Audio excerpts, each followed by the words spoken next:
Salam alaikum, Zoul, bonsoir. Nous sommes le 11 janvier.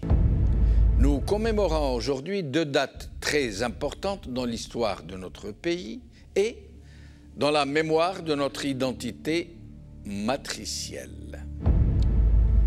Ce jour, 11 janvier, est le douloureux, le tragique anniversaire du coup d'État du 11 janvier 1992, qui allait provoquer un fleuve de larmes et de sang, une guerre sale, immonde contre les civils, qui se soldera en 250 000 de morts et tout un cortège de malheurs qu'il sera impossible d'énumérer ici, dont les principaux seront un terrorisme ravageur, presque totalement manipulé par les services de l'armée, par la partie la plus subversive de la junte, sa police politique, qui s'était toujours distinguée dans les coups tordus et les complots.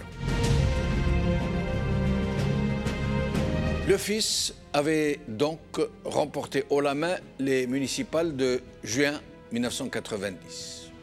Des résultats qui stupéfièrent le régime. Ils lui montrèrent à sa juste mesure la menace qui pesait désormais sur lui. Je rappelle que le FFS n'y a pas participé, qu'il avait boycotté ces élections. La police politique entreprit donc de tout faire désormais, ne se refusant aucun complot, aucun coup bas, aucune subversion, pour empoisonner le climat social, usant de ses médias et de ses relais éradicateurs. Certains courants du fils les aidèrent au-delà de toutes leurs espérances, puisque ces gens ne firent rien eux-mêmes pour rassurer les Algériens que le régime abreuvait de menaces sur le péril intégriste. Bien au contraire, nombreux parmi ces porte-voix participèrent à alimenter ces rumeurs d'un projet de société qui réduirait à néant les libertés individuelles. Les partis et les médias éradicateurs se mirent donc de la partie, et les uns et les autres, des deux bords, parvinrent ensemble, les uns contre les autres, à créer un climat de psychose à couper au couteau. Le régime, ou plutôt la junte, qui avait pris le contrôle du pouvoir, entreprit de jeter en prison quelques jours seulement après leur victoire au municipal les deux principaux leaders du fils, Abbassi Madani, Rabbi Rahmou, et Ali Benhaj. Ils furent condamnés à de très lourdes peines de prison, mis au secret le plus total, dans des conditions atroces. Et ils ne participèrent en rien, il faut le dire, à tout ce qui allait suivre, puisqu'ils ne furent libérés qu'en juillet 2003. Lorsque le fils remporta les élections législatives le 26 décembre 1991, après des tragédies et d'autres, comme celle de la grève de juin, que les médias éradicateurs avaient qualifiée de grève insurrectionnelle, et que le président Chadli refusa au chef de l'armée d'annuler les élections, déclarant qu'il était prêt à cohabiter avec les élus du peuple, le signal fut donné du carnage. Un coup d'État fut perpétré contre la volonté populaire, contre le vote des Algériens, et contre le président de la République qui fut poussé à la démission. Nous savons la suite, un fleuve de sang et de larmes. Et nous savons aussi, avec le recul du temps, que ceux que leur presse servile qualifiait de sauveurs de la République n'étaient en fait que des mafieux de bas étage, puisqu'ils pillaient le pays de la main gauche pendant qu'ils ont massacré les enfants de la main droite. Presque tous ces généraux, y compris ceux qui ont trépassé, ont détourné des fortunes dont certaines se chiffrent en milliards de dollars. Ils ont réussi à faire élire Bouteflika, qui leur a concocté une auto-amnistie votée par référendum contre la volonté des Algériens. Une auto-amnistie censée les mettre à l'abri de toute poursuite à l'international pour les crimes de guerre et les crimes contre l'humanité et les pillages qu'ils ont commis. Un Bouteflika qui les a protégés et les a enrichis au-delà de toutes leurs espérances et dont ils nous disent aujourd'hui, les mêmes, hein, ceux qui sont encore vivants, ceux qui sont encore de ce monde, que ce sont eux qui l'ont chassé du pouvoir. Justice n'a pas été faite jusqu'à aujourd'hui. Vérité n'a pas été faite jusqu'à aujourd'hui.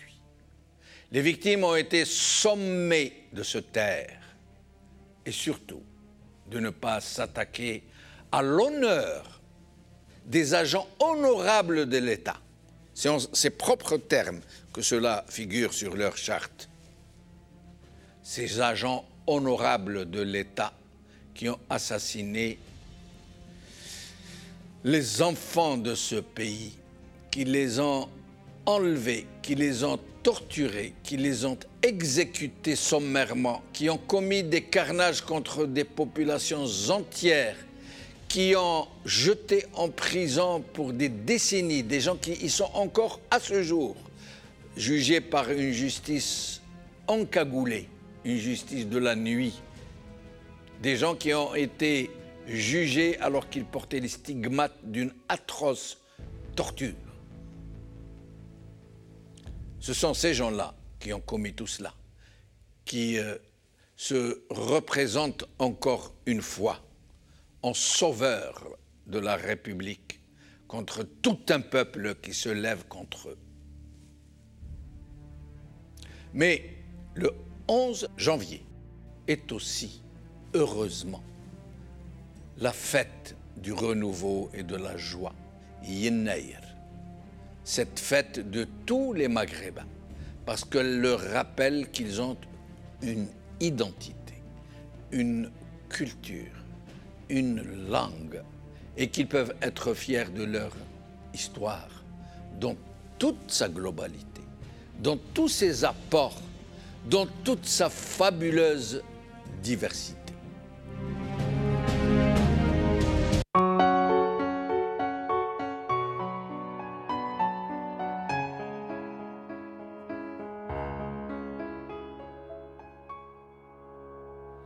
من أجلك عشنا يا وطني نفدي بالروح أراضينا قد كنا أمس عمالقة في الحرب نذل أعادينا وإن اليوم عمالقة في السلم حماة مبادينا من أجلك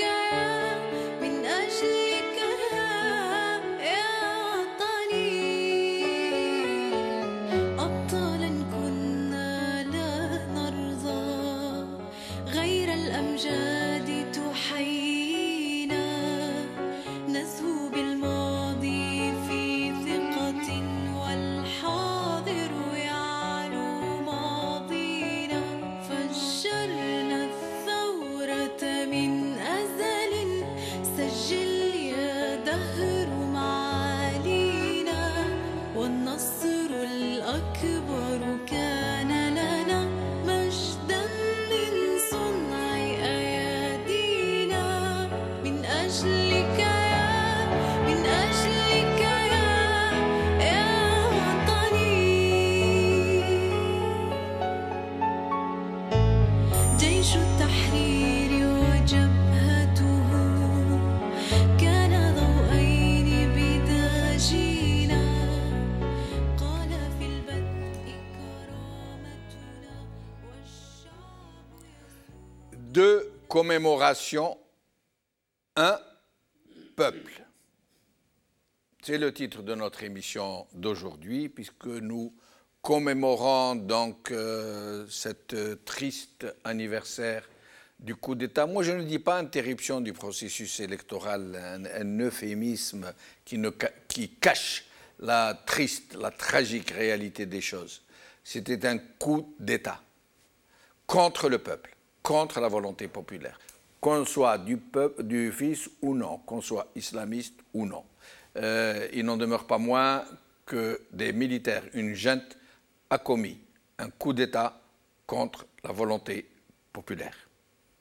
Et ce 11 janvier est aussi la date de commémoration de fête, c'est la fête de Yennayer, cette fête millénaire de l'identité matricielle de tout le Maghreb, de toute l'Afrique du Nord.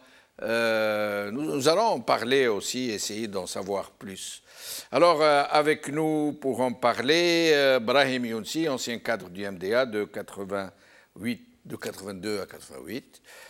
Brahim Younsi, merci d'être avec nous. Merci de m'avoir invité. Merci. Alors, au téléphone, nous allons avoir un jeune par Skype plutôt, un jeune qui n'a pas connu ou qui était enfant à ce moment tragique du coup d'État, Fath Titouche, mais justement pour savoir ce qu'en pensent les jeunes aujourd'hui, et particulièrement les jeunes intellectuels comme lui, les jeunes engagés. Fath Titouche, militant politique, qui sera donc avec nous par Skype. Fath Titouche, merci d'être des nôtres. Bonsoir Monsieur Benchenouf, bonsoir Monsieur Younsi et tous vos invités, et merci à vous de m'inviter. Merci. Et avec nous aussi Badreddine Guerfa, cadre du FIS, qui lui connaît très bien la situation, qu'il a vécu très douloureusement par ailleurs, qui est avec nous aussi en Skype. Badreddine Guerfa, merci d'être des nôtres. C'est moi qui vous remercie, Sylvain Badreddine. Merci. Merci. Alors, Brahim Younsi, nous allons commencer par quelque chose d'assez important dans cette crise, dans cette tragédie du fils. C'était les municipales qui avaient été, les locales, qui avaient été remportées par le fils, que le FFS avait boycotté, rappelons-le. Et c'est ça qui a commencé à alerter très sérieusement le régime. Parce que jusque-là, le régime il avait profité de 88, parce qui était en fait un complot du régime lui-même, mais ils ont voulu faire bouger le peuple. Il s'est retourné contre eux, il a dépassé leur complot. Et donc, ils se sont dit, bon, puisque ce peuple veut des réformes, au lieu qu'il nous les arrache, c'est nous qui allons les lui donner. Ils ont commencé à lui créer une fausse presse indépendante, la plus libre du monde arabe, de faux partis qui étaient des épiceries politiques créées par le DRS, la police politique et des choses. Et ils ont créé des partis dont les thèses et les idéologies étaient contraires les unes aux autres, pour qu'ils s'affrontent et qu'ils les oublient un peu. Sauf qu'après, ça a un peu dépassé surtout deux partis, le FFS et le FIS, qui sont donc devenus dangereux pour ce régime. Et il a mis tout en place pour leur créer des clones et pour leur créer des embûches un peu partout. Et au municipal, ils ont eu la claque de leur vie. Je vais vous donner juste les chiffres des résultats du vote. Alors, écoutez bien. Le FIS l'a emporté à 54,3%. Le FLN, avec tous les moyens de l'État, avec tous les moyens du régime, avec toute la propagande, il a eu 28,1%. Le RCD a eu 2,1%. Le PNSD a eu 1,6%. Tous les autres partis réunis ont eu 2,2%. Et les indépendants, tous réunis, ont eu 11%. C'est veut dire. Et donc, le FIS a remporté haut la main. Et à partir de là, ont commencé les grandes manœuvres de la police politique pour essayer de le casser. Et nous connaissons toute cette histoire de grève insurrectionnelle et autres. Et je vous laisse la parole pour nous dire d'abord votre sentiment, d'abord sur ces municipales, sur ces locales. C'était la démocratie pour nous tous après les douloureuses journées d'octobre 88, qui ont ouvert le champ politique, parce que ce n'était pas seulement des questions sociales qui se posaient, y compris en octobre 88, et au prix d'un bilan très très lourd. C'est entre 500 et 1000 morts. Et parmi les jeunes de ce pays, des milliers d'estropiés, oui, des centaines de torturés, dont, pardon pour nos téléspectateurs, des dizaines de viols. Oui, c'était atroce. La torture était systématisée, la torture était systématique. Oui. Et on a même torturé dans la fameuse villa Susini. Tout à fait. Hein, c'est incroyable. Tout à fait. La villa où torturaient les paras du Bijar et de Massu. Tout à fait. Ouais. Tout à fait. Et ces choses-là sont bien entendu inoubliables. Oui. Sinon, ces élections-là étaient aussi un espoir pour dire, en dehors des vainqueurs et des vaincus, que c'était une ère démocratique qui s'ouvrait, que c'est la concrétisation aussi pour beaucoup d'entre nous de lutte pour Hussein Ait Ahmed et d'autres depuis 1962 ou 1963 de lutte. C'était vraiment des perspectives démocratiques qui s'ouvraient. Mais qui étaient minées, en fait, dès le départ, d'en dessous. Certainement, mais pour ceux qui avaient lutté pour ça, pour qu'on ouvre le champ politique, même s'il était miné, ces élections-là, municipales et départementales, il ne faut pas l'oublier, ont eu lieu sous l'égide, si j'ose dire, de la loi du parti unique, voté par le parti unique, parce que les lois n'avaient pas changé. C'est-à-dire que les vainqueurs, le fils en particulier, fonctionnaient selon l'ancienne loi et n'avaient pas de grandes prérogatives. Absolument. Hein? Il gérait, si j'ose dire, et que M. Badreddine Guelfa me pardonne, la voirie et les marchés. Bon, il n'avait pas les décisions. D'ailleurs, on les avait privés pour montrer que ces islamistes ne pouvaient pas gérer.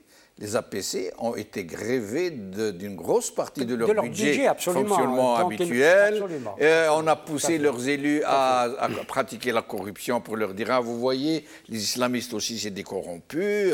Ils en ont tant fait de ce genre. Bon, ils ont manipulé tout ça, ils ont essayé de le faire, mais Dieu merci, il y a quand même des mères et beaucoup de mères, de fils qui sont restés honnêtes et qui ne se sont pas laissés corrompre ni politiquement ni matériellement et qui ont essayé de gérer leur municipalité tant bien que mal avec les budgets que leur allouait l'État, parce qu'ils n'avaient quasiment pas de budget propre. C'était extrêmement difficile. Mais c'était quand même, la population était dans l'enthousiasme, était dans la collaboration avec les nouvelles municipalités, Mais il y avait aussi un climat à couper au couteau, entretenu sciemment par ceux qui nous promettaient de retourner aux âges sombres, les plus sombres, l'islamisme rétrograde qui allait enfermer les femmes. Vous vous rappelez de ces articles de presse Évidemment, mais l'essentiel, c'était la population. La majorité de la population était satisfaite. Était satisfaite. Bien sûr que les partis vainqueurs, et notamment le fils, étaient attendus au tournant, y compris par la population. Est-ce qu'il allait régler... Mais le fils aussi, on a fait des siennes. Certains de ses membres ont vraiment fait peur aux gens. Des déclarations très des déclations menaçantes. Et des faits regrettables, évidemment, regrettables. Il y a eu beaucoup de précipitations. C'est peut-être la jeunesse, la victoire qui était une victoire qui a quand même été extraordinaire, énorme, grande victoire. 54% des mairies entre les mains, ou un peu plus, entre les mains du fils. Bon, ça peut vous tourner la tête quelque part. Et est-ce qu'ils ne sont pas aussi tombés dans le piège du DRS, de la police politique, cette histoire de la grève dite insurrectionnelle dont tout le monde sait aujourd'hui que c'est le DRS qui l'avait concocté avec les petits partis qui étaient autour de lui puis qui a été repris exclusivement par le fils qui en a fait son cheval de bataille. Peut-être que les autres, les 7, on parlait 7 des 7 plus plus 2, 1, 5 7 plus 3, je sais 7 pas plus 1, quoi. les 7 plus 1, qui ont laissé le fils tout seul sur le champ de bataille. Bon, Mais il a été piégé par le DRS dans cette grève insurrectionnelle. Certainement, il faut le demander aux autres partis, ceux qui ont quitté... tout à l'heure demandé à Badr qui ont quitté le champ de bataille, si j'ose dire. Parce que le champ de bataille était, alors que nous étions dans une conjoncture où c'est les législatives qui se préparaient. Et puis on nous sort des découpages. Et l'affaire du découpage électoral, notamment. La date des législatives anticipées qui était prévue pour le 27 juin, qui a été difficilement reportée à décembre. C'est là où les choses étaient effectivement, qui étaient un peu, il y avait des manœuvres qui se faisaient. Et puis, bon, au lieu des municipales, des législatives, on voulait aller à une élection présidentielle anticipée. Oui, aussi. C'est l'affaire de Msmar Jhar. Oui, ça a été aussi une erreur. Bon. Alors que Chadli était l'allié naturel des gagnants, parce que lui avait dit, moi je crois... Cela c'est plus tard. Oui. Ça c'est en juin. Oui. L'affaire des présidentielles anticipées, ça s'est posé en mai-juin, pour dire, nous voulons maintenant une élection présidentielle. Le président de la République en place, Chadli Mejdid en l'occurrence, doit s'en aller. Parce que nous ne voulons pas que le pouvoir législatif, nous voulons aussi tout le pouvoir. D'abord, d'une certaine manière, on passe d'abord par la présidentielle et puis les législatives. D'accord. Et finalement, bon, cette grève dite insurrectionnelle se termine. D'abord, il faut dire un bilan très lourd, plus de 300 morts. Il faut rappeler... Et là, effectivement, les services spéciaux, les services de renseignement ont tiré délibérément sur les uns et les autres. Sur des gens qui dormaient pacifiquement, il faut le rappeler. Absolument. Nous allons demander justement à Badr Dinguerfa.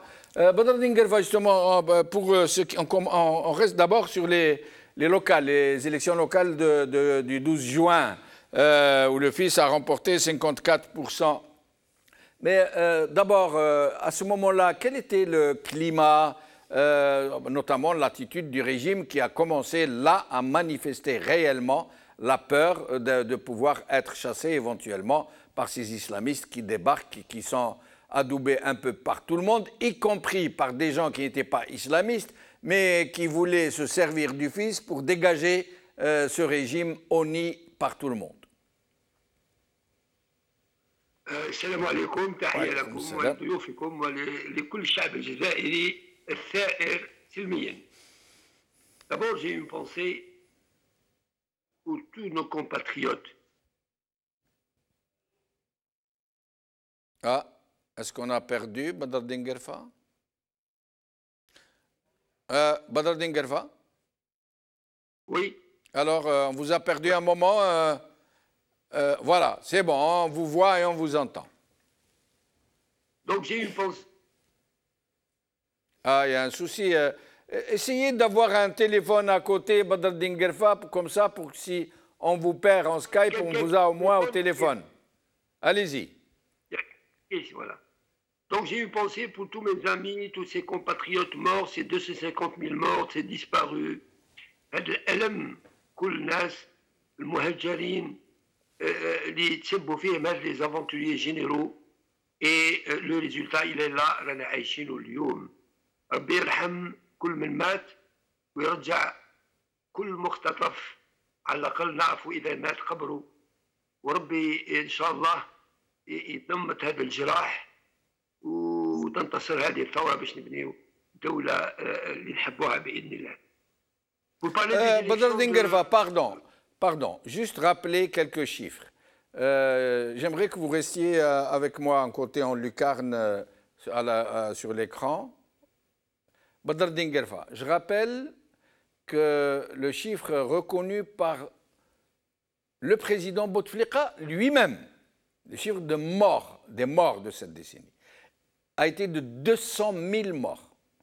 Et d'autres personnes disent non, ce n'est pas 200 000, c'est 250 000 morts. Alors, vous imaginez, est-ce que, et là pour situer un peu les responsabilités, est-ce que quelques terroristes éparpillés dans les montagnes qui sont mangés par leurs poux, qui disposent de petites armes de guerre, des petites armes légères, est-ce qu'ils sont capables de tuer 250 000 personnes? Est-ce que ce n'est pas plutôt une armée bien organisée, des milices, des GLD, etc., etc. D'abord, 250 000 morts. Au moins 20 000 disparus. Des disparus qui ont été enlevés de chez eux. Et ils habitent dans des villes ou dans des villages. Ils ont été enlevés de chez eux ou dans leur bureau, dans leur lieu de travail. Est-ce que des terroristes qui sont dans les montagnes peuvent rentrer en ville à Alger, enlever quelqu'un de chez lui, puis le faire disparaître? Il y a eu une torture systématique. On parle d'1 million de personnes torturées. On torturait partout. Et le général Ammari Mohamed avait d'ailleurs donné un très bel euphémisme à la torture. Il dit, ne dites plus torture, dites exploitation. Et il disait, des exécutions sommaires, dites péremption. Il faut le périmer. Il faut l'exploiter, il faut le périmer. Je veux remettre, surtout la jeunesse qui n'a pas vécu ces périodes, dans le contexte réel des choses. Il y a eu plus d'1 million de déplacés, des gens qui ont dû fuir leur maison, leur région, leur quartier, parce qu'ils craignaient pour leur vie. Il y a eu plus de 20 000 internés dans les camps du Sud dans des conditions atroces. Ce n'étaient pas des camps du Sud, c'était des camps de concentration. Et dans le même temps que ces sauveurs de la République étaient en train donc de hacher menu, de meurtrir, de broyer tout un peuple, les généraux faisaient main basse sur toutes les richesses du pays. Ils sont arrogés des monopoles, monsieur Sucre, monsieur Semoule, monsieur ceci, monsieur cela, monsieur... Et plus que ça, je vais donner un exemple très simple mais très parlant, le domaine Borjo, la trappe, qui était le symbole du colonialisme. Ils ont fait fuir, c'était des EAC, exploitation agricole collective. Ils ont fait fuir avec leurs terroristes qu'ils envoyaient la nuit terroriser les gens qui habitaient là-bas. Ils les ont fait fuir, ils les ont relogés à la Casbah et un peu partout ailleurs. Et ils se sont appropriés le domaine Borjo, qui était le symbole du colonialisme. Les généraux, je vais en citer un, le général Nazar par exemple, a pris une grande partie du domaine La Trappe, Bouchaoui, qui est devenu le sien et celui de sa famille. Et je vous laisse poursuivre, Badr Dinger. Vous avez pratiquement tout dit. شوف سي جمال الدين الشباب تاع اليوم يراو il a répondu على هذا ما قلته كامل ce vendredi 47 الجمعة 47 تاع شبابنا اليوم pratiquement dans toutes les wilayas dans toutes les villes رفعوها مدوية يعني foudroyante مساجين التسعينات ما نسيناهمش مساجين التسعينات ما نسيناهمش هذه قضية لو فيس ce n'est plus un parti هذه فكرة وقضية جزائرية آلمت الجزائريين والجزائريات des générations et des générations. C'est pour ça que la mémoire collective n'oublie pas. La mémoire collective, elle est là. رجعت القضية تاع ما فعل هذه الجنرالات كما رجعت علي لابوينت كما رجعت عبان رمضان كما رجعت العربي بن مهيدي كما رجعت محمد خيدر كما رجعت الشهداء كل الشهداء الجزائريين. أنا أعتبر أن عندنا 1,750,000 شهيد في الجزائر. J'ai une pensée aussi pour tous ces petits soldats, ces gendarmes, ces policiers qui ont été utilisés par des généraux aventuriers, sanguinaires, دخلوهم في حرب qui n'est pas la leur. حرب تاع جنرالات qui étaient des sous-traitants عند فرنسا باش تدمروا الجزائر وداو لي ريشيس تاعهم. ولكن بدر دينغرفا, vous aussi, dans le fils des islamistes du fils, vous vous êtes laissé piéger aussi, puisque certains des vôtres ont monté des maquis au nom du fils, ils ont créé une armée islamiste du salut, et leur chef s'est même vanté d'avoir égorgé un jeune appelé pendant qu'il appelait sa mère. D'ailleurs, j'ai toujours gardé sa Kalachnikov. Donc, vous aussi, les islamistes, vous avez votre part de responsabilité dans ce qui s'est passé, ne serait-ce que parce que vous vous êtes laissé piéger. Si Jamal Din avec tout le respect يعني que je vous dois. لازم لي ريبونس تاعنا تكون عندهم منهجيه وتكون عندها تدرج في التاريخ. لو ملايين الشباب يسمعونا اليوم كان نحبوا نتكلموا على القضيه يفهمونا مليح. Nous sommes en juin 90, nous ne sommes pas en janvier 92. خلينا اذا كان نتكلموا على 90. C'est vrai, vous avez raison, vous avez raison. C'est vous qui avez raison. Je m'excuse. شكرا ميرسي جو ريميرسي. Exactement. ما نخلطوش على الشباب تاعنا، الشباب تاعنا il est en révolution pacifique. لازم ماضيه يعرفوا مليح حتى لا يسقط في اخطاء justement. Donc nous sommes en juin 90, il y a eu le 5 octobre 88 où c'est votre invité que je salue, elle a plus de 500 morts, abattus, torturés. 500 morts. Oui, exactement. Entre 500 et 1000 morts. D'accord. Voilà, l'ouverture démocratique qu'il y a eu, c'est pour ça que اليوم احنا نقولوا مرحلة je fais maintenant et 90. C'est pour ça qu'on نقولوا المرحلة الانتقالية qu'on veut maintenant, c'est une مرحلة انتقالية اللي يقودها الشعب avec des gens qui choisira.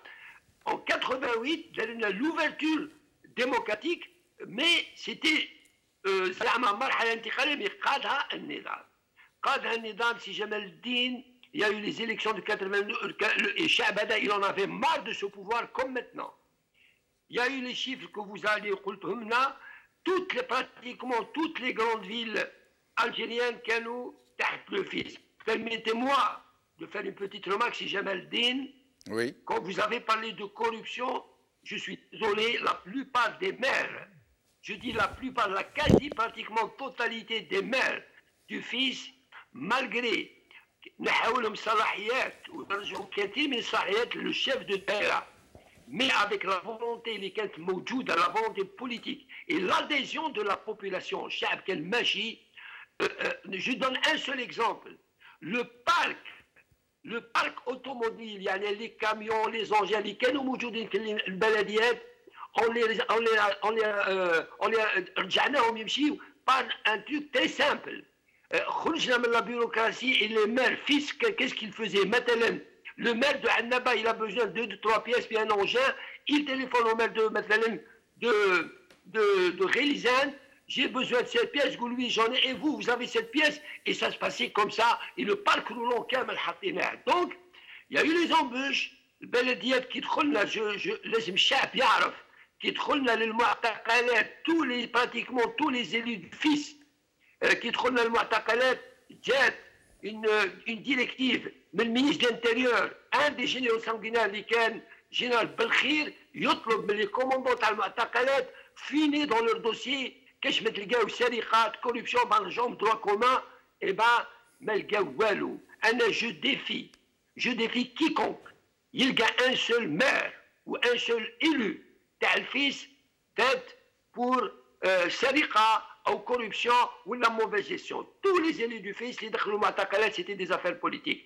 Donc البلديات دخلنا لها, كانت une réponse تاع الشيخ عباسي مدني رحمه الله, سأله أحد اللي ما يسمى بالإسلاميست, قال له كيفاش تدخل للبلديات والبلديات مفلسة؟ فأجابه قال له الشعب الجزائري يحتاجني اليوم كانت البلديات مفلسة, مش هذا وقت باش نخدموا هذا الشعب الجزائري. Donc les élections de 90, le général Ben Hadid عنده un témoignage, يقول وعنده un témoignage, قالوا معروف, on peut tout revenir, يقول les généraux sanguinaires voulaient faire un coup d'état à Chedli Ben Jdid juste après 90. Il y a eu la première guerre du Golfe, حبسوا, ومن بعد حتى وصل 91, من بعد on parle de 91, je crois qu'on n'a pas encore le temps.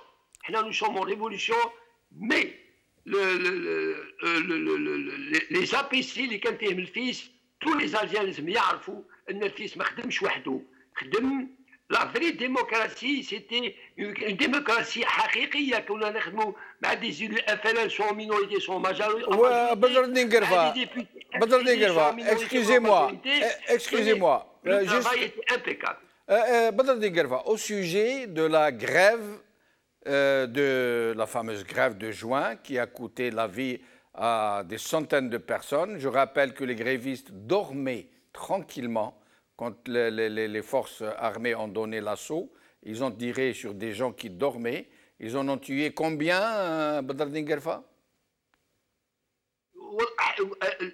Pour nous, il y avait plus de 70 morts à la place du 1er mai. Mais il y a eu 3 assauts sur 3 places différentes. Certains parlent de 200 morts. Certains... Pardon, Brahim Younsi? On m'a donné le chiffre de 300 morts. 300 morts. Qui vient des milieux médicaux.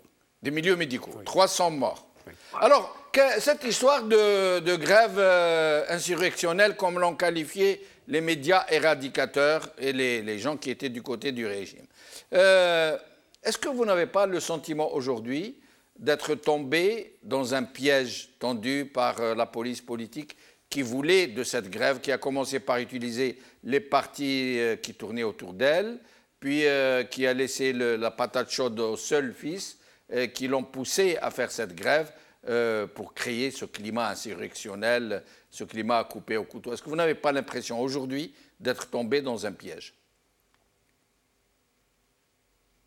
Écoutez, si Jamaldine, la grève elle a été débattue et redébattue des dizaines de fois au sein du FI.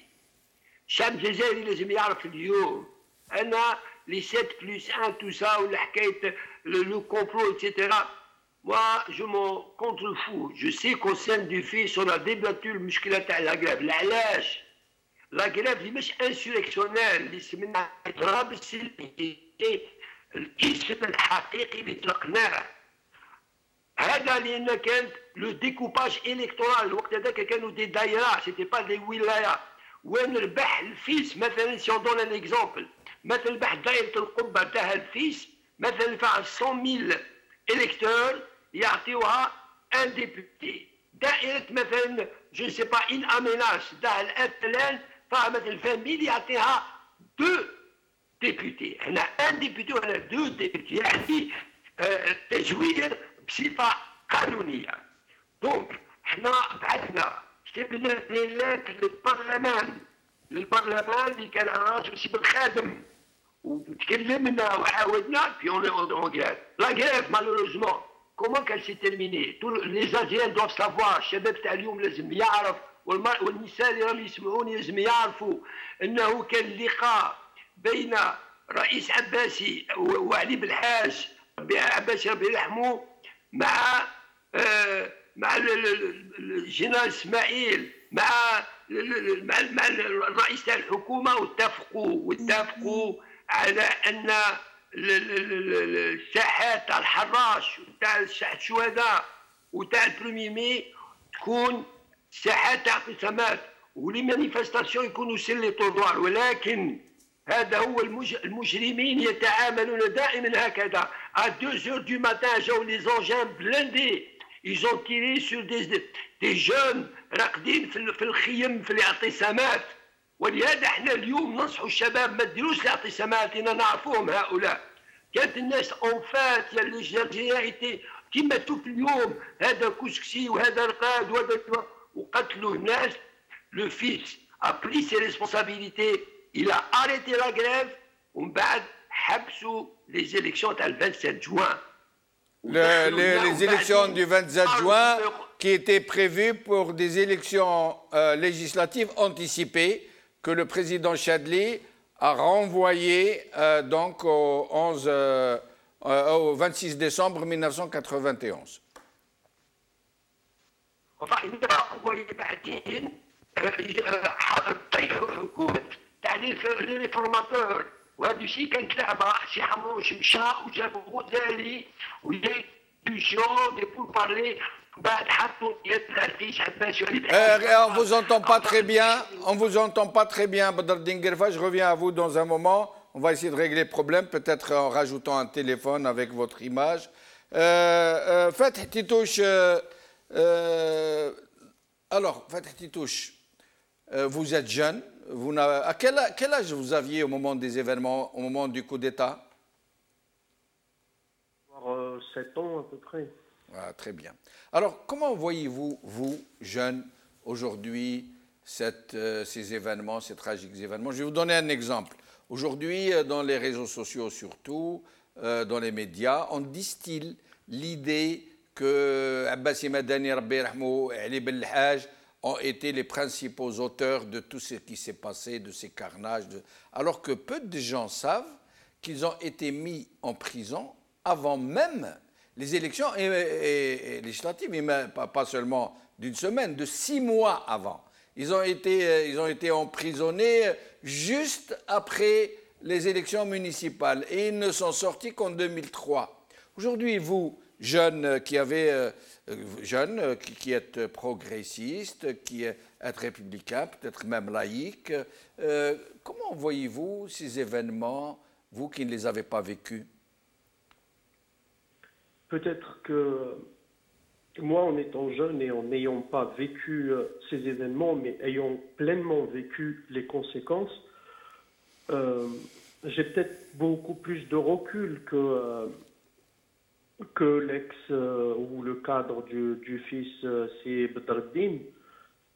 Alors, nous lisons bien sûr l'histoire, nous essayons de comprendre, de lire sur plusieurs sources, n'étant pas partie prenante, donc on essaye de comprendre. Moi, en fait, ce qui m'intéresse, c'est de... Vous savez, la maxime qui dit que le passé vous sert à vivre votre présent, à comprendre votre présent et à concevoir votre futur.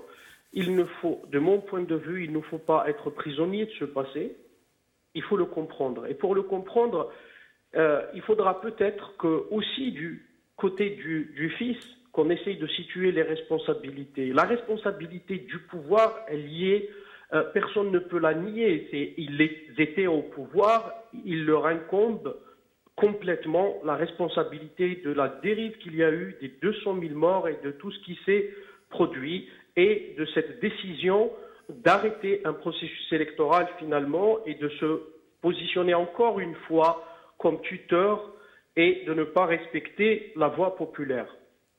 Par contre, là où on pourrait avancer, c'est de se dire, par exemple, du point de vue du fils, justement, moi, personnellement, ce que j'en retiens comme conclusion, la première, vous l'aviez dit tout à l'heure, c'est-à-dire ce discours violent, exclusif, qui ne rassurait pas d'autres partis qui n'étaient pas forcément des partis qui étaient avec le pouvoir, qui étaient elles-mêmes contre ce pouvoir-là. Donc, c'est pour ça que la dernière fois, je vous parlais d'un contrat social, c'est-à-dire qu'il faut, quand on arrive, quand on est dans une révolution contre un régime autoritaire qui a tant d'années d'ancrage, il fallait justement qu'il y ait un front commun comme il l'est aujourd'hui le 22 février, parce que le peuple, dans sa grande majorité, a appris ça, qu'il faudrait aller dans l'unité nationale et aussi ne jamais être dans l'exclusion, c'est-à-dire aller construire un État qui rassure toutes les parties. Maintenant que M. Badreddine, je trouve qu'il a il n'a pas assez de recul par rapport à ça et il ne situe pas assez les responsabilités. Alors on ne parle pas des crimes, on ne va pas parler des crimes, de ce qui s'est passé, des disparitions forcées du côté du fils, des procès sommaires. Beaucoup de jeunes du fils ont été forcés à aller au maquis parce qu'ils n'avaient pas d'autre choix quand on commençait à prendre les gens des quartiers sans mandat, sans rien du tout, et je peux comprendre que quelqu'un qui a une carte du fils, quand il voit que ses voisins ont été pris en prison et que l'on n'entend plus rien d'eux, qu'il soit tenté soit de monter au maquis pour se défendre ou alors aller en exil. La question, elle n'est pas là. La question, elle est dans le fait d'aller dans une guerre armée contre un régime qui, lui, a la force de la violence, qui, lui, la violence, c'est son terrain, et aussi ne pas admettre que dans ce jeu, comme vous le disiez, ils avaient perdu contre le régime et qu'il aurait été salutaire d'arrêter cette guerre avant qu'il y ait 200 000 morts. Que le fils, par exemple, moi, c'est ça ce que je regrette. Je n'ai entendu aucun responsable du fils. Enfin, j'ai fouillé, peut-être que je n'ai pas trouvé tout, mais j'ai fouillé pour trouver est-ce qu'il y a eu une déclaration d'un seul cadre du fils. Et c'est la question que je pose à notre ami qui disait, bon, écoutez, nous avons pris les armes parce qu'à un moment donné, nous avons cru juste et sain de nous défendre contre ce régime autoritaire, contre ce régime criminel. Maintenant, il y a des enfants, des femmes qui sont égorgées, des enfants du peuple algérien qui sont égorgés. Il y a des massacres qui sont en train de se faire en notre nom et nous demandons l'arrêt de cette guerre que le régime est en train d'instrumentaliser. Alors, Fatah Tito, je me permets de vous interrompre. Je me permets de vous interrompre. Je vais vous donner deux petites indications. Je vous laisse poursuivre. La première est que Abbassi Madani et Ali Belhaj et d'autres cadres du FIS ont exigé, ils ont demandé, nous sommes prêts à comparaître devant une justice vraiment indépendante et nous sommes prêts à répondre à une commission vérité et justice vraiment indépendante à condition que les généraux aussi passent par le même processus. On leur a répondu non. Maintenant, la charte pour la réconciliation nationale interdit de parler de tout ça. La deuxième est que quand Ali Belhaj et Abbassi Madani étaient en prison, un général est allé les voir au nom du président Zaroual, il me semble, si je ne m'abuse, pour leur demander de lancer un appel depuis leur prison pour à l'arrêt des hostilités, l'arrêt de la guerre civile. Alors ils ont répondu tout simplement, nous sommes au secret depuis 2003, nous ne savons rien de ce qui se passe dehors, nous n'avons aucune idée, nous ne pouvons pas lancer un appel comme ça, sans savoir ce qu'il en est, on ne peut recevoir personne, nous n'avons pas la radio, nous n'avons pas les journaux, nous ne savons rien. Donc nous, ce que nous vous demandons, oui, nous sommes d'accord, laissez-nous sortir 15 jours en résidence surveillée, laissez-nous recevoir des gens pour nous informer de ce qui se passe, et à la fin de ces 15 jours, soit nous lançons cet appel, soit si nous voyons qu'il n'est pas nécessaire de lancer, de toutes les façons, vous pouvez nous remettre en prison. Et on leur a refusé de recevoir des gens pour les informer, et je vous laisse poursuivre. Peut-être que je me suis mal exprimé. En fait, l'idée que je veux exprimer n'est pas de qui étaient les assassins. On est d'accord. Moi, j'ai lu la plateforme de Saint-Egidio et je trouve qu'elle était salutaire, qu'elle aurait pu aboutir à l'arrêt des hostilités et à reprendre le processus finalement démocratique, pas le processus électoral, parce qu'il s'agissait de ça lors de la plateforme de Saint-Egidio.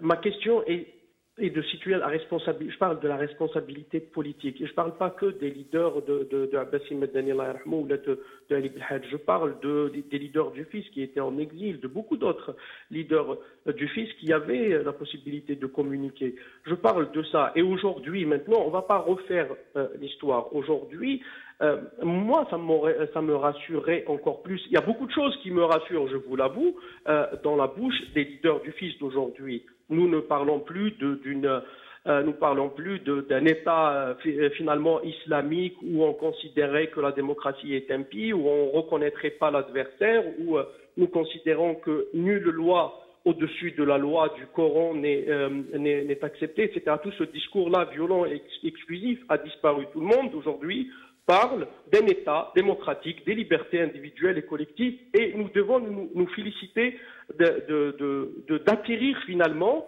à cette conclusion-là. Mais je parle de la responsabilité politique, c'est-à-dire que de la bouche des leaders du FIS, j'ai envie d'entendre aussi aujourd'hui la reconnaissance que finalement, je pense que ça, ils l'ont compris, tout le monde l'a compris, que la violence est le terreau du régime et c'est pour ça que la silmiya est nationale et consensuelle.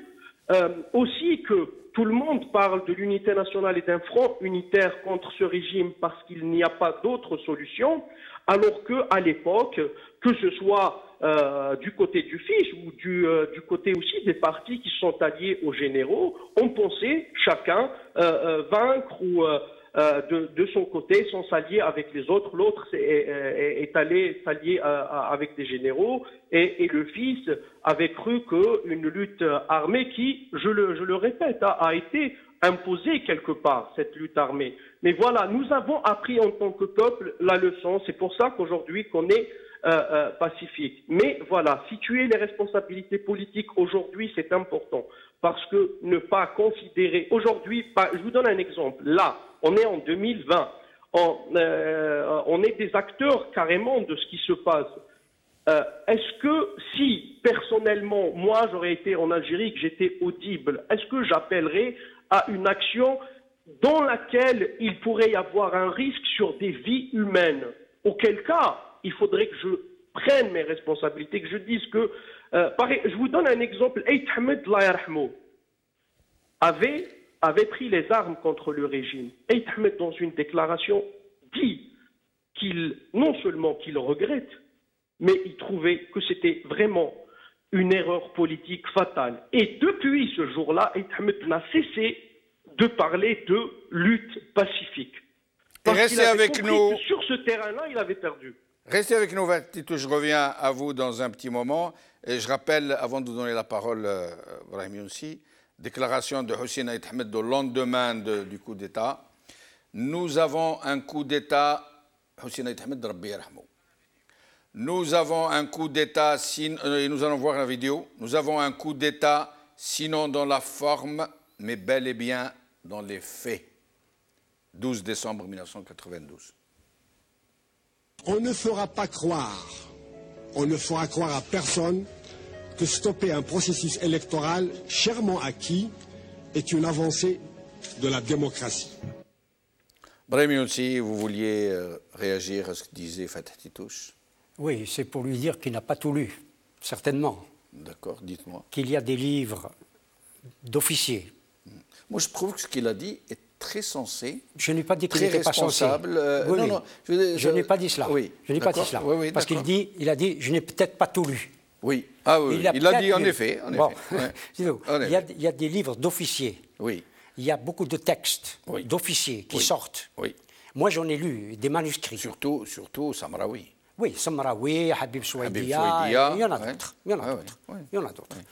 Même le site des officiers libres le Mahol, qui donnait beaucoup d'informations sur ce qui se passait. Moi, j'ai lu, bon, ça c'est privé, j'ai lu aussi des manuscrits d'officiers qui ont déserté. Oui. Bon, leurs manuscrits n'ont pas été publiés, n'ont pas voulu les publier, où j'ai lu des atrocités qui venaient très tôt, commises par l'armée, par les services de renseignement et de sécurité. Des atrocités. Absolument. Et aussi des soldats sous les ordres du général Smaïl à l'époque, au colonel Smaïl, qui se déguisaient en et terroriste. qui allaient en islamiste, comme on disait à l'époque. Chabia, Barbu, etc. Tartag avoue l'avoir fait lui-même. Absolument. Il dit, je me déguisais en terroriste, je tapais sur les gens quand ils me disaient qui c'est, comme s'ils ouvraient, je les égorge, s'ils n'ouvraient pas, je passe mon chemin. Il l'a dit, Tartag l'a dit publiquement. Tout à fait. Tout cela est vrai, et d'autant que Khalnzar, pour sauver sa tête devant le tribunal suisse, dans l'instruction qui a encore cours, qui n'est pas terminée, parce qu'il est poursuivi pour crime de guerre, il dit mais il n'y a jamais eu de guerre. Parce que nous n'avons pas une armée en face. C'est une guerre contre les civils. Exactement, mais il n'y avait pas d'armée en face. Il n'y avait pas d'armée en face. Il y avait quelques individus sales, pouilleux, mangés par leur peau, qui mouraient de faim. Qui étaient dans des casemates, comme cela. On détruisait les casemates, ils se déplaçaient, ils allaient ailleurs. Et ces gens-là peuvent tuer 200 000 morts, 200 000 personnes. Allons au-delà. Un État, avec une armée aussi puissante, qui n'est pas capable, ou qui n'était pas capable de protéger son peuple. Contre quelques terroristes. Quelques hordes. Comme ils disent, quelques hordes barbares mangées par leur peau. C'est extrêmement grave. Mais ce qui me gêne par-dessus tout, personnellement, c'est ce que signifie le sens de ce qui s'est passé. Bien sûr, le bilan est astronomique de victimes. Et j'en sais quelque chose parce qu'un de mes frères est victime, est mort. C'est que l'élection du 26 décembre 1991 a fait que le politique, par les élections, prenne le pas sur le militaire. Nous étions déjà, le 11 janvier 1991, dans la primauté du politique sur le militaire. Oui. Je crois qu'au moment, le 11 janvier 1992, Abban Ramdan et Ben Mehdi ont dû se retourner dans leur tombe. Ont dû se retourner dans leur tombe parce que les faux démocrates ont substitué immédiatement le militaire au politique. Sur le politique, sur la victoire du peuple. Mais oui, mais c'est la raison pour laquelle c'est le politique qui avait triomphé. Et ce fameux général qui a dû, 3 millions, je suis capable de tuer 3 millions d'Algériens. Où est le problème? La problématique est là. Aujourd'hui, le peuple sort pour revendiquer la primauté du politique sur le militaire, alors que nous l'avions réalisé dans les faits le 26 décembre 1991. Alors, je vais donner les chiffres, de ces élections à laquelle a participé le FFS, qui n'avait pas participé au local. Regardez les chiffres, c'est... Je les connais globalement. Oui.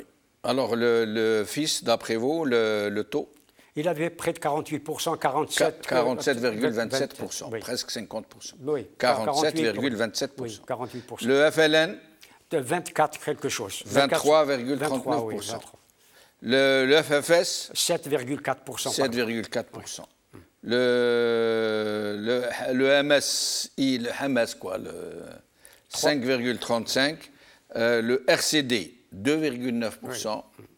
Le mouvement pour la Renaissance islamiste, 2,18%, etc., etc., etc. Donc, entre autres, par exemple, le PRA, 0,98%, le PNSD, 0,7%, les autres partis, tous réunis ensemble, 2,56%, et les indépendants, 4,5%. Et donc, voilà, coup d'État. Il y a des choses qui se disent. Qu'avant de décider du coup d'État, des généraux auraient approché les leaders du FIS pour leur dire « Bon, ok, on vous laisse passer ». Le ministre de l'Intérieur, l'Arbi Belkhair à l'époque, a fait la déclaration en tremblant, hein, vous vous rappelez. On vous laisse passer, c'est normal, de toute façon vous n'avez que le pouvoir législatif. Le président est des nôtres, c'est un général. En cas de besoin, il pourrait dissoudre. Il était colonel. Il était colonel, oui, pardon. Alors, la seule condition qu'on vous demande, une précision plutôt, est-ce que vous nous promettez l'immunité? Est-ce que vous n'allez pas chercher, après nous, déterrer des dossiers noirs, essayer de nous mettre... Il paraît que certains gens du FIS qui étaient un peu extrémistes leur ont dit non, non, non, nous, le peuple nous a élus pour qu'on vous juge.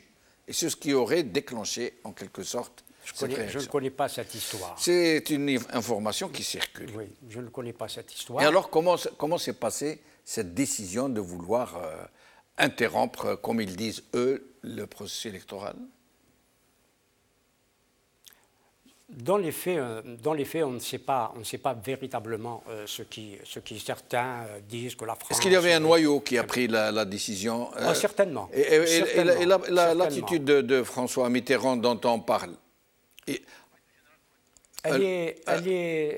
Ce qu'on sait de lui, ce qui était public. Oui. Il faut dire les choses telles qu'elles sont. Ce qui était public. Oui. François Mitterrand était contre.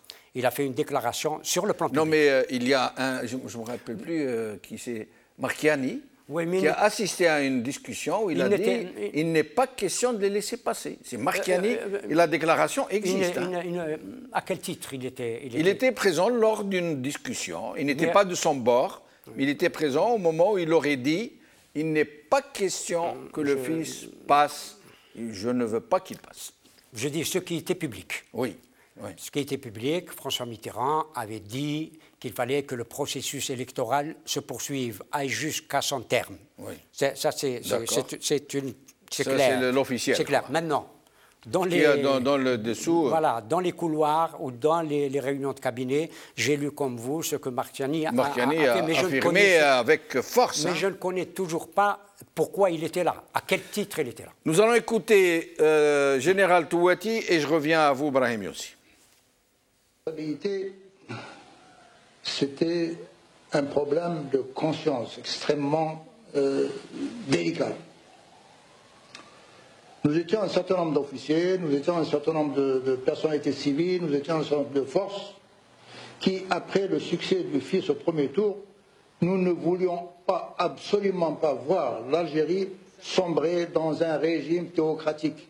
Effectivement, l'armée algérienne a opté pour l'arrêt du premier tour en suspendant le deuxième tour.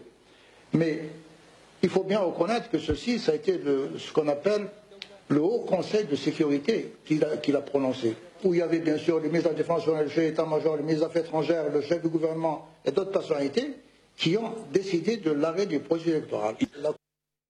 Quand tu dis Haut Conseil de sécurité, ça veut dire que le ministre des Affaires étrangères, ils ont quelque chose, un quelconque poids à côté des généraux. C'est les généraux qui ont décidé du coup d'État. D'une part. Et d'autre part, le Haut Conseil de sécurité n'avait aucun pouvoir, parce que c'était un conseil consultatif auprès du président de la République. Donc il ne pouvait pas prendre ce type de décision constitutionnellement.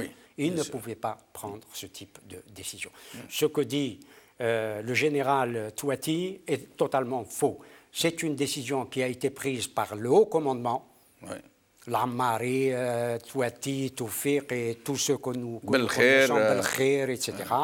Et lui-même, parce qu'il était aussi dans le commandement, il ne faut pas oublier qu'on l'appelait le MOR, et c'est lui qui avait suggéré l'interruption du processus électoral, qui est véritablement un coup d'État, et qui a produit ce qui a produit. Voilà ce qui et président Chadli Rabbi Rahmou, dans tout ça, on dit qu'il avait entendu parler d'un mouvement des blindés autour d'Alger, alors que les mouvements des blindés doivent être signés par décret présidentiel, par lui-même, et qu'il a voulu contacter l'état-major, le haut commandement, et que personne ne lui a répondu. Son rôle dans tout ça, comment ça s'est passé? De toutes les façons, lui, il était, il faut le dire, pour la poursuite du processus électoral. Il aurait cohabité, et il l'a dit, et je crois qu'il était sincère, et parce qu'il avait les moyens constitutionnels. Il avait les moyens constitutionnels de dissoudre l'Assemblée. Absolument. Si ça tournait mal, il pouvait refaire les élections. À n'importe quel moment. Il avait tous les outils constitutionnels pour dissoudre cette Assemblée. Il pouvait aussi négocier avec les vainqueurs sur la répartition du gouvernement. Il pouvait, etc. Et je crois savoir qu'il était prêt à cela.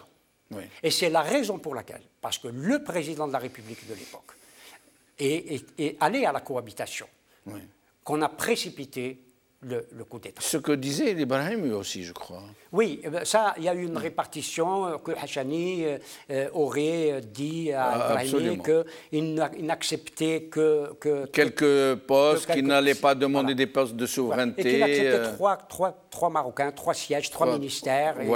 Mais la victoire du fils était énorme, était grande, trop grande victoire. Pour ça ne pouvait pas être digéré par l'armée qui allait être zappée de fait. Même si on leur disait on ne prend que 3 sièges au gouvernement, etc. La victoire était trop grande.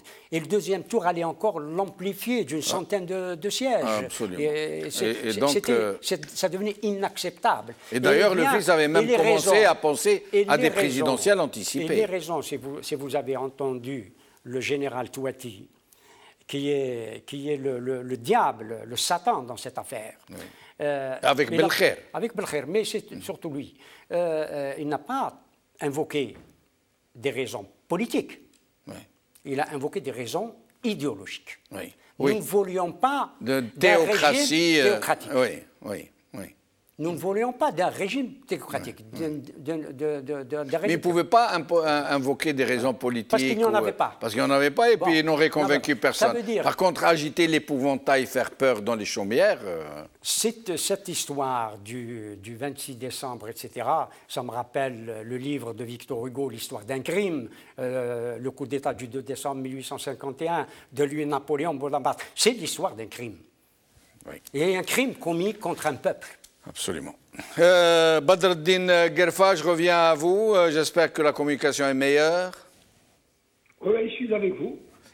Alors, vous êtes au téléphone avec nous, donc Skype est mauvais. Alors, Badr el-Din Guerfa, donc voilà, vous êtes élu, au lendemain, vous êtes élu à 47,27%. C'est l'euphorie dans vos rangs, mais vous avez vite déchanté, hein, il n'a pas suffi de longtemps. Comment ça s'est passé ? Comment vous avez appris que vous ne passerez pas et que vous allez commencer à payer le prix de votre victoire? Vous dites, si Jamaldine, à l'époque, ce n'était pas l'euphorie dans nos rangs, c'était plutôt la responsabilité. Quand il parle de recul, le recul, c'est Fatah, permettez-moi de vous le dire, on a du recul. Le recul, on le fait pratiquement sur le terrain de la révolution pacifique. On est à la Nabdjelba du Shabab, on ونتكلموا على السلمية etc. Le recul, c'est Ali Belhaj, une réponse من المغاربية قال الأمم كل الأمم في بدايتها تتصارع ثم الأطراف تتعلم من أخطائها وأخطاء les autres et les gens s'acceptent. C'est bien de parler de recul maintenant, mais si on revient à l'époque où on a déjà, dans les élections de 90, premièrement, le FI, ce n'est pas un parti théocratique, c'est un parti civil, عنده référence à l'islam. Le Barnabé, il parle de démocratie, etc. Donc, la حكاية تاع les journaux, ça c'est une autre affaire. Si Jamaldine, il a parlé de clonage, c'est vrai. Quand les clonages, il y avait le fils et le FFS qui étaient quand même... Là, Badr el-Din Guerfa, excusez-moi de vous interrompre. On ne peut pas ignorer que certains de vos militants ou de certains de vos leaders disaient démocratie à coffre, ils disaient des choses qui ont fait peur aux Algériens, ils disaient حكم الله شرع الله لا ميثاق لا دستور قال الله قال رسول. On ne peut pas mettre ça sous le boisseau quand même. Moi je dis maintenant قال الله قال الرسول. Qu'est-ce que ça veut dire? خليني نكمل سي جمال parce que c'est un problème sérieux. Il y a 250 000 morts. Il y a des gens qui sont en prison maintenant. عندنا سجناء سياسيين يموتون في السجون. هذه c'est une مسألة عميقة وعميقة جدا. C'est pour ça que maintenant on est des fervents défenseurs تاع المرحلة الانتقالية والعدالة الانتقالية et le devoir de justice, de vérité, de mémoire et de justice. Parce que الشعب الجزائري لازم يعرف الحقيقة. C'est pas le soir d'Algérie ni liberté ni الوطن ni الخبر اللي يمد اللي يدير لي كونداناسيون. اسمح لي سي جمال الدين واسمح لي سي فتح. احنا en 90 كي ربحنا البلديات الحمد لله سيتي ان سوكسي دو جيستيون في البلديات. من بعد en 27 جوان الاضراب السلمي تاع الجبهه الاسلاميه الانقاذ وين احنا اللي صبحنا مضروبين ومقتولين ومسجونين. maintenant كي هزوا القياده تاع الفيس ils voulaient à cette époque-là يدخلونا en guerre. mais notre responsable احنا en tant que jeune cadre du FIS responsable dans toutes les wilayas d'Algérie خدمنا في السريه pour arriver au congrès de Batna. وصلنا الكونغري de Batna où on a درنا قياده شابه جديده كلهم تكال الاخرين كانوا في السجن ووصلنا حتى وصلنا ل 26 ديسمبر. Le 26 décembre, une semaine avant le 26 décembre, قررنا الدخول للانتخابات. Il y a eu les résultats, il y a eu لازم نفكروا الشعب الجزائري ونذكر سي فتح une grande victoire كما تاع الفيس ودارت تنازلات كبيره الحمد لله. les témoignages sont là. L'avocat Mishri واش يقول l'avocat Mishri il a été عرضوا invité par شادلي بن جديد وقال له بعثوا لشي عباسي مدني في السجن وقال له وسي مشري يشهد لو témoignage تاعو اكزيست بلي راهو عباسي مدني قبل باش نتنازلوا في الدوزيام تور ونقبلوا ببعض الشيء اللي حققناه pour éviter le coup d'État et pour éviter la guerre. وسي طالب الإبراهيمي كذلك عنده شهادة علنية كحشاني رحمه الله قال له نكت يا سيدي 3 ministères, le ministère du travail, le social, l'éducation et la justice. Il a même proposé Hussein Aït Ahmed comme chef de gouvernement. بعد le coup d'État هذه صراع مع صهر شادي بن جديد ولكن من بعد ça devait être le 8 janvier certainement المخابرات الجزائريه ولي ténors تاع الارمي الجيريان les aventuriers de sanguinaires سمعوا باللقاء. Ils ont précipité la chose où ils ont fait démissionner Chadli Ben Jdid. Le témoignage d'Achaz Benzal existe. Ou le coup d'État de 11 janvier. Après le coup d'État de 11 janvier, il y a eu l'Iqa Bil Hachani ou Mehri ou Hussein Aït Ahmed Rabbi Yarhamou Koul, où tous, les trois, au nom du FLN, du FIS et du FFS, قالوا لازم تبقى لا بي سيفيل اللي ديالوغ. وبعثوا سي مهري الجنرال نزار وجنرال نزار واش لا ريبونس واش قال سي مهري قالوا لارمي ا سون سوليسيون. وسافي سكو سي لا سوليسيون تاعو سي جمال الدين لي زالكيان الذين يعرفوهم اليوم الشباب تاع اليوم والنساء تاع اليوم يعرفوا سيتي لا كير كونتر لي الجيريان كونتر لو بوبل الجيريان. واش داروا pour éviter ما نكلحوهمش كيما في الكونغري دو باتنا. ils ont pris tous les élus Talfis, tous les chefs du FIS, Wilaya, la plupart, Talbelediyat, le Muntakhabin, tous les gens qui pouvaient penser, qui pouvaient réfléchir, dans les camps de concentration, ils ont créé cette guerre. L'homme, le FIS a été dissous en mars. في مارس يعني 92 اللي يديشوا اليوم وين هي قياده تاع فيس كذا فيس سي با عباسي مدني رحمه الله سي با علي بالحاج سي با سي ان بارتي لازم يكون عنده كونسيل ناسيونال ماشي الشوري مكتب. il a été complètement décapité. اليوم la responsabilité messieurs, la responsabilité jusqu'à preuve du contraire, la responsabilité politique, la responsabilité جنائيه هي على les généraux aventuriers. Et encore ما يخرج عمر الفراح تاع جريده لو سوار الشهاده تاعو موجوده والشعب الجزائري لازم يعرفها. يقول سي بالقائد اللي كان حاكم لا ريلاسيون دو غوفرنمون لو بارلمون جمع لي باترون دو بريس وكان القياده تاع الجيش راح دير تحبس البروسيس الكتورال ودير كو ديتا. ولي بريفيسيون سي 60 000 morts algériens. Et c'est un témoignage qui a été rapporté par Mouammar Farah en personne, qui a assisté à l'entretien, qui a parlé, qui a dit qu'il a été prévu par le régime qu'il y aurait à peu près, peut-être un peu plus, 60 000 morts. Ceci avant de commencer. Badreddine Guerfa, je vais vous arrêter là, pardon de vous interrompre, parce que nous allons passer au deuxième sujet, mais avant, je vais d'abord revenir à Fatih Titouche et Ibrahim Younsi pour une courte intervention sur ce sujet, avant de passer à celui de Yennayer. Fatih Titouche, nous allons d'abord regarder une vidéo de Talb l'Ibrahimi, et après j'ai une question pour vous. يتردد على بيتي أحد قياديي جبهة الإنقاذ، أعتبره من أحسن العناصر الجزائرية، شاب يكتسب ثقافة إسلامية أصيلة وثقافة عصرية. هو الأخ عبد القادر حشاني رحمه الله، وكان مدركا لماهية الدولة الحديثة. يقال أنه الوحيد أو أبرز قيادات الإنقاذ الذي كان لديه رؤية سياسية. أشهد أن كانت له وضوح في الرؤية ومعرفة دقيقة بالدولة الحديثة. كان يتردد على بيتي، فعند إعلان النتيجة قلت هذه النتيجة، قلت له تحتوي على مخاطر. الخطر الأول أن السلطة لن تبقى مكتوفة الأيدي وممكن تستعمل العنف ضدكم. ثانيا الغرور عند الفائزين، فحذاري لابد من ضبط النفس ولا بد من تنازلات. هذا كلام دار مباشرة بعد إعلان النتائج. وفوجئت بزيارة له يوم 4 يناير 1992 يخبرني بأن هذه لأول مرة أعلن عن هذا الخبر. يخبرني أن قيادة جبهة الإنقاذ قررت تنازلات كبيرة وتريد أن تخبر بها الرئيس الشاذلي. ما هي التنازلات؟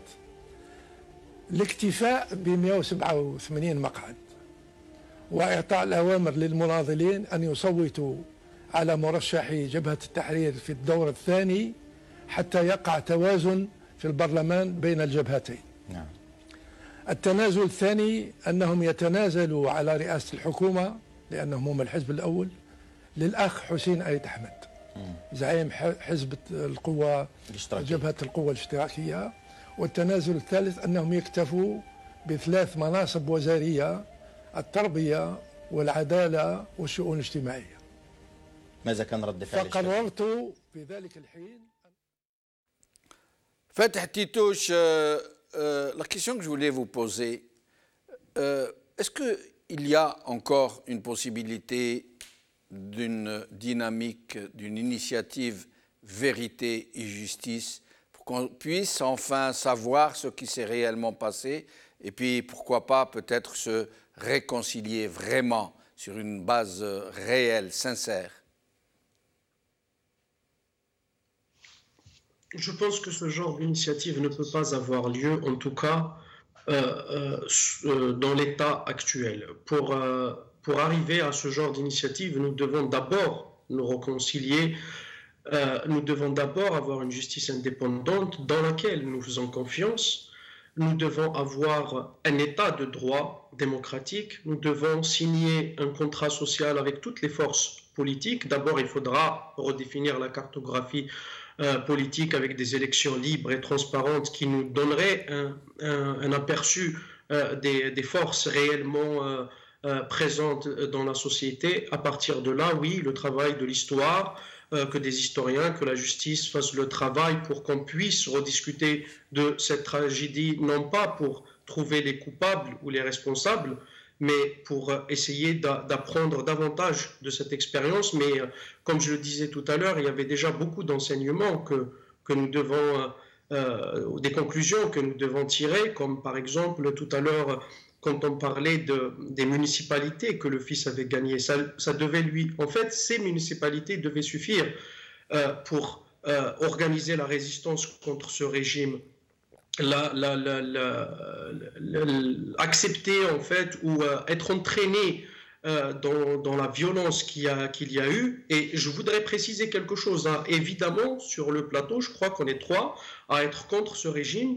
Je crois qu'on est 3 à considérer que l'état-major ou les généraux qui composaient à l'époque, et combien même il y en a encore de ces généraux-là ou qui étaient colonels à l'époque, il y a des militaires qui sont responsables et qui sont des sanguinaires. Vous venez de citer, j'allais le dire aussi, vous venez de citer la fameuse réunion où a été décidé l'arrêt du processus électoral, où quand même on est face à des gens qui décident que 60 000 morts, c'est rien, que nous pouvons arrêter un processus électoral et que derrière il va y avoir une guerre, 60 000 morts, et que c'est acceptable pour eux. Donc il faudra saisir en fait la nature de ces gens-là, la nature de ce régime. Et ça aussi, nous devons nous rappeler aujourd'hui que c'est le même régime, que c'est exactement la même mentalité et que ces gens-là vont aller au bout. Si aujourd'hui ils ne sont pas violents, c'est parce que nous sommes pacifiques, c'est parce que nous leur offrons aucune occasion d'être violents. Et ça, c'est une première leçon que nous avons retenue. Et aujourd'hui, si avec Sibdreddin Gerfa, on pourrait déjà se dire que nous sommes d'accord sur un état de droit qui respecte les libertés individuelles et collectives, un État qui respecte les minorités, un État qui permet, finalement c'est ça le plus important dans un contrat social, qui permet l'alternance pacifique au pouvoir. Voilà les leçons que nous devons tirer. Mais aussi, je voudrais parler encore une fois, et désolé d'insister, sur la responsabilité politique au sens, j'allais dire, philosophique. Parce que à l'époque, en fait, je pense, Weber en avait parlé dans les années 30 déjà, en parlant que les partis religieux, il avait cité à l'époque les partis religieux, en fait, délèguent cette responsabilité parce qu'ils pensent qu'ils ont une conviction propre qui est, ils ont une foi dans Dieu, et que ce qu'ils font, ils le font pour Dieu, et donc ils délèguent cette responsabilité au nom de la foi qu'ils ont, alors qu'en politique, nous devons être responsables de nos actes, responsables de nos décisions. C'est du courage politique que d'être responsable, que de dire nous sommes trompés parce que nous avons sous-estimé la puissance de ce régime à pervertir tout et à nous mener dans une guerre sanglante, quand bien même ça aurait été que le régime qui tuait dans un sens unique, il le faisait quand même au nom du Fils, au nom de cette contre, ou comme il le disait, contre le terrorisme. Et malheureusement, voilà, c'est pas pour faire polémique, mais malheureusement, par exemple, Anwar Haddam, à la sortie de la rencontre de Saint-Égidio, avait dit, texto, nous maintenons la lutte armée, alors qu'il y avait déjà des morts. Et qu'on pouvait épargner, à ce moment-là, d'autres morts. Et restez avec nous, sur ça, je condamne, moi, fermement les arrestations abusives qu'il y a eu avant, les disparitions forcées. Moi, j'étais militant de la Ligue des droits de l'homme et je connais le dossier des disparitions forcées. Je le connais très bien. Donc, du coup, et ces procès expéditifs, et aussi Boudiaf, avait aussi la responsabilité. Il avait fait l'erreur aussi que les camps de concentration ont été faits en son nom. Donc, il y a énormément de choses et de leçons que nous pouvons retenir, et c'est pour, comme je le disais tout à l'heure, c'est pour bien concevoir le futur. Restez avec nous, Fatih Titouche, Brahim Younsi, en moins d'une minute, parce que sinon, de toute façon, on pourrait passer des jours qu'on ne finirait pas. C'est un sujet tellement complexe. C'est clair. La vérité n'a pas été faite. Mais vous avez moins d'une minute pour passer au sujet de Yennaer. Deux choses. Oui. Un, il est clair que la violence n'a servi que le système, n'a servi que le pouvoir. Oui. Ça, c'est clair. C'est sûr. Ça, c'est clair. Oui. D'autre part, ce que Titouche vient de dire sur ce qui se passe actuellement, c'est vrai que dans le monde, la démocratie est en crise. Oui. La révolution algérienne, à l'œuvre, est regardée. Oui. Elle est très regardée. Oui. Elle est très regardée parce qu'elle pose au moins trois choses auxquelles nous avons déjà, d'une certaine manière, répondu. Un, la question des valeurs. Deux, la question des minorités. Trois, la question de l'identité. Oui. L'identité, les valeurs, les minorités. Oui. Les minorités ethniques, religieuses, linguistiques, tout ce que vous voudrez. Parce que la démocratie occidentale, d'une manière générale, est en crise sur ces trois questions. Parce que c'est la loi de la majorité. Voilà. Mais les Algériens, les Algériens sont regardés, la révolution algérienne est regardée parce qu'elle pose ces trois Et elle pose aussi la question de la résistance par le pacifisme. Oui, mais justement, c'est la raison pour laquelle, comment allons-nous régler ces questions ? Comment nous allons avoir ce processus d'intégration, de prendre ces questions à bras-le-corps, et je crois que ça commence à être réglé dans le peuple. Il faut formaliser, évidemment, tout cela. Voilà les questions qui, Titouche a raison de parler notamment des minorités, il n'a pas parlé de l'identité et du reste. Et au sujet de l'identité, justement, et de la culture, et de la mémoire matricielle, c'est tout cela, nous sommes Yennaer. Oui, parce que ces questions-là se posent, y compris non pas simplement au monde occidental, se posent à toutes les civilisations, à toutes les cultures, y compris l'Inde et la Chine, qui sont également, vous voyez le pouvoir hindou ou indien, l'hypernationalisme qui est celui du gouvernement actuel, qui persécute les minorités musulmanes, les Chinois qui sont aussi dans la persécution des musulmans, des Ouïghours, etc. C'est-à-dire que les minorités ne sont pas intégrées. Il faut absolument, et nous avons des minorités en dehors de ceux auxquels on pense, parce qu'il y a d'autres minorités, des minorités qu'il faut absolument intégrer dans ce processus démocratique qui est à l'œuvre, parce qu'ailleurs, c'est l'échec total, c'est les crises économiques et sociales qui ont fait que les partis néofascistes sont en train de triompher un peu partout. Et au sujet de Yennayer, vous savez que vous me faites penser à quelque chose. J'ai lu tout à l'heure sur Facebook Yennayer, qui est une fête qui date du calendrier julien. Hein. C'était une fête qui était fêtée par les Romains, ici, quand ils étaient en Algérie, ils étaient fêtés. Et tous les berbères romanisés de l'époque, les berbères romanisés qui étaient dans les villes, qui parlaient latin, qui parlaient grec et punique, hein, fêtaient aussi donc, cette fête qu'on dit aujourd'hui païenne, qui était dans le calendrier julien, Yennayer, Januarus, en romain, le premier mois de l'année.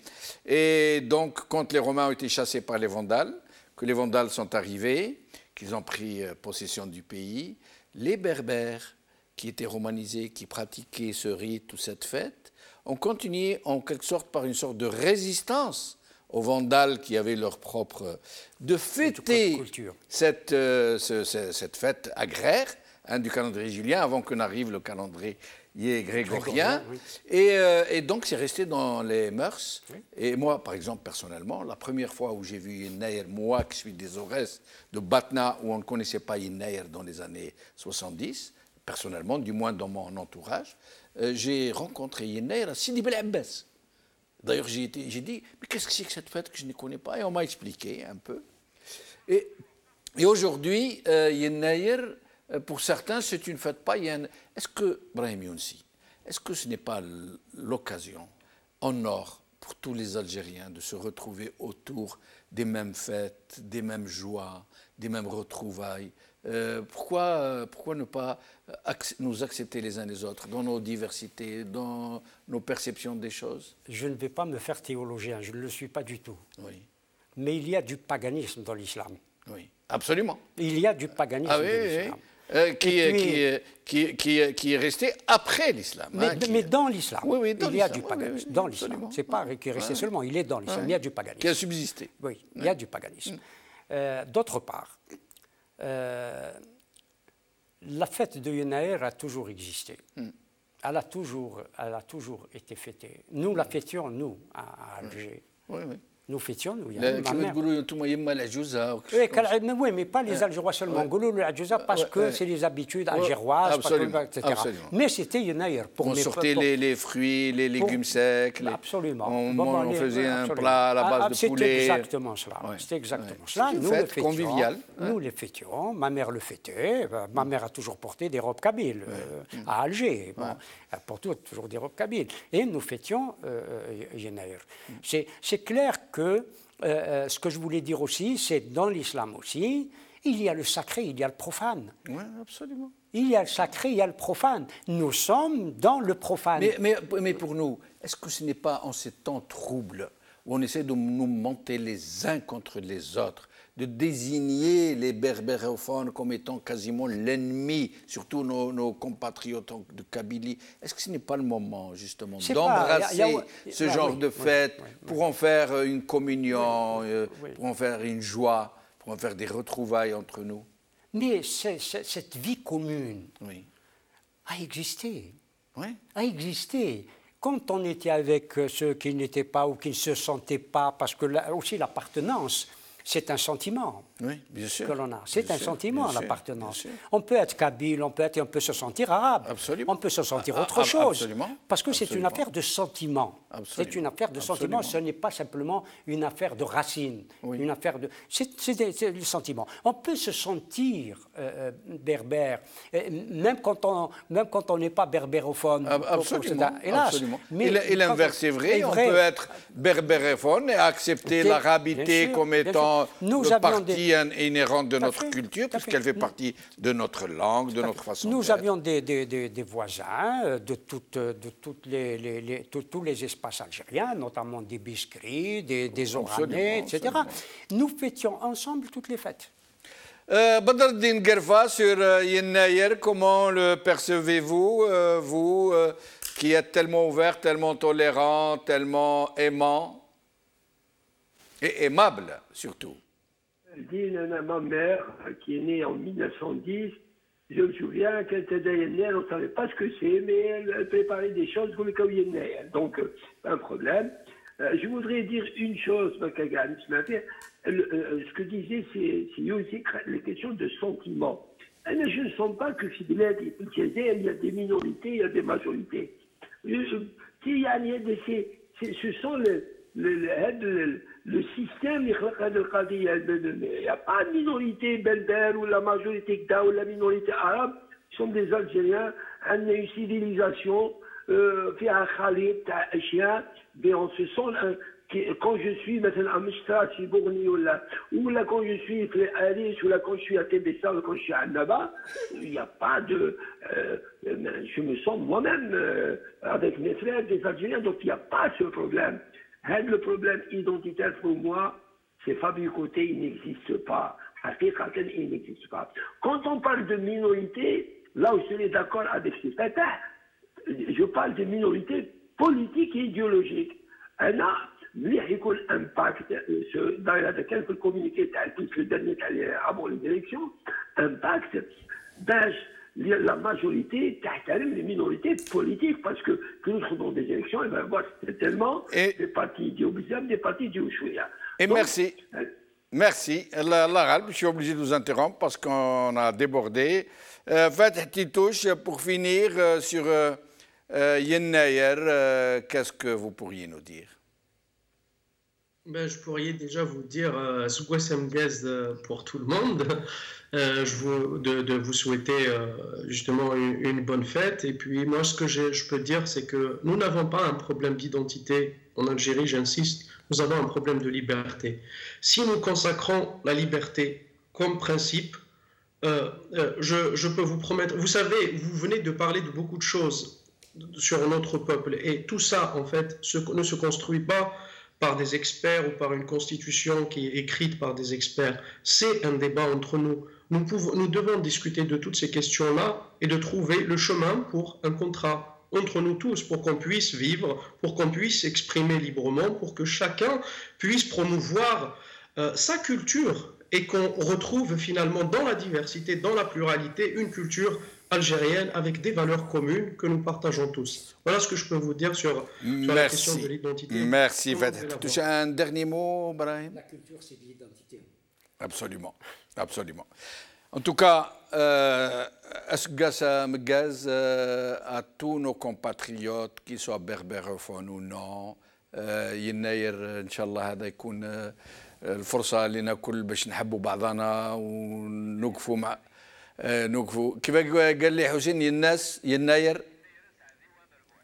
يناير سعدي ومربوح. هذا قال هذه حسين في وذني. جسبر يكون مربوح علينا كل ان شاء الله، ونكونوا كل خوا ونحبوا بعضنا، وكل واحد يقبل الاخرين كما الاخرين يقبلوه. ومهما كان احنا عندنا الامازيغ، عندنا العرب، عندنا المزيج من الاثنين، les arabes berbères. Nous avons une histoire très longue, très diverse, très riche, très variée. Il faut connaître l'histoire avant de décider de dire des choses et d'autres. المهم هو أنه إحنا جزائريين نحبوا بعضنا، ورانا رايحين للطريق وين هذاك الشيء اللي خلقوه ما بيناتنا باش يفرقونا نحيوه، نوليو نحبوا بعضنا ونحرروا رواحنا سورتو، ونحرروا بعضنا البعض، ونتلاقاو مع بعضنا البعض، ونأسسوا دولة ديمقراطية بالسلمية وبالمحبة وبالأخوة، وبقوا على خير.